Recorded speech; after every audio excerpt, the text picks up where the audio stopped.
नमस्कार दोस्तों, स्वागत है आपका एजुकेशन विद आकाश चैनल पर। आज का विषय है इल्तुतमिश, जिसने 1210 ईस्वी से लेकर 1236 ईस्वी तक शासन किया था। सबसे पहले हम इल्तुतमिश का सामान्य परिचय समझेंगे। इल्तुतमिश को दिल्ली सल्तनत का वास्तविक सुल्तान कहा जाता है।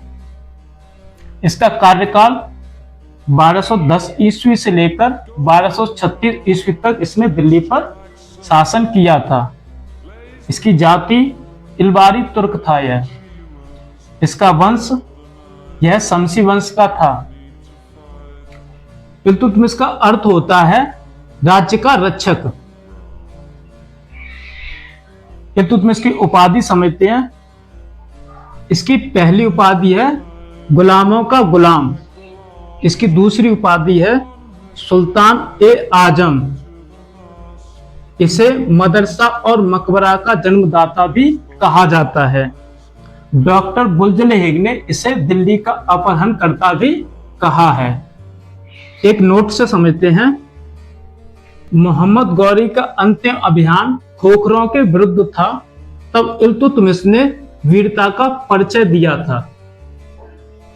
इसके कारण मोहम्मद गौरी के कहने पर इसे दास्ता से ऐबक ने मुक्त कर दिया था। ऐबक की मृत्यु के समय इल्तुतमिश बदायूं का इक्तेदार था। ऐबक की मृत्यु के बाद आराम शाह शासक बनता है। कुछ विद्वान आराम शाह को ऐबक का पुत्र मानते हैं, जबकि अबुल फजल आराम शाह को ऐबक का भाई मानता है। एक नोट के माध्यम से समझते हैं।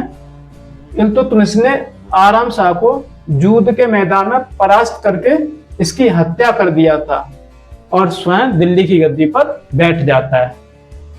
नोट नंबर 2, मंगोल नेता चंगेज खां मगवर्नी का पीछा करते हुए भारत की सीमा पर आ जाता है। इस समय भारत में शासन इल्तुतमिश कर रहा था। मगवर्नी गजनी के शासक ख्वारिज़्म शाह का पुत्र था। चंगेज खां का मूल नाम तेमुचिन था। इल्तुतमिश को दिल्ली सल्तनत का वास्तविक सुल्तान क्यों कहा जाता है? इसके निम्नलिखित कारण हैं। इल्तुतमिश और कुतुबुद्दीन ऐबक में तुलना करके समझते हैं। इल्तुतमिश की राजधानी दिल्ली थी। कुतुबुद्दीन ऐबक ने अपनी राजधानी लाहौर में बनाया था।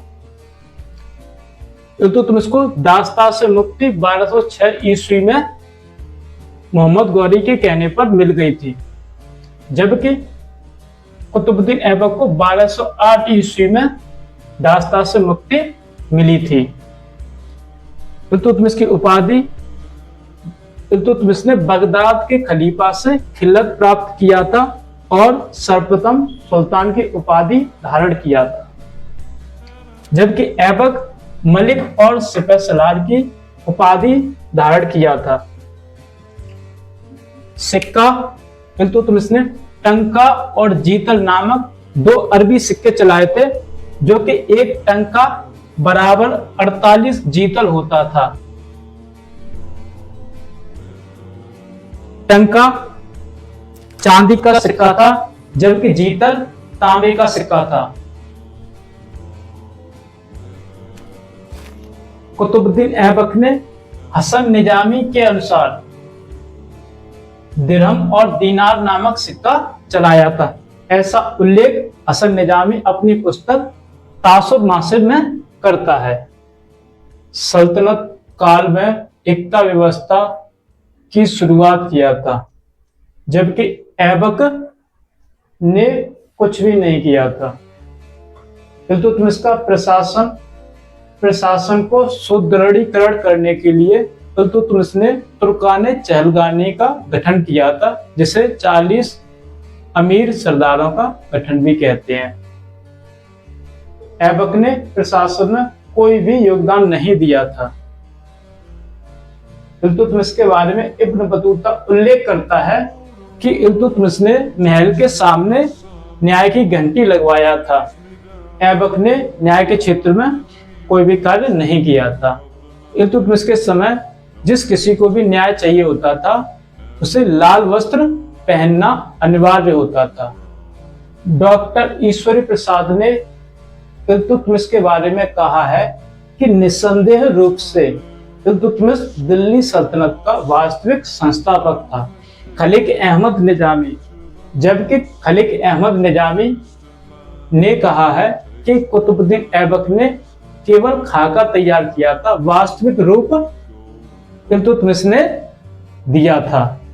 इल्तुतमिश का अंतिम अभियान खोखरों के विरुद्ध था, जो 1236 ईस्वी में बमियान क्षेत्र पर था।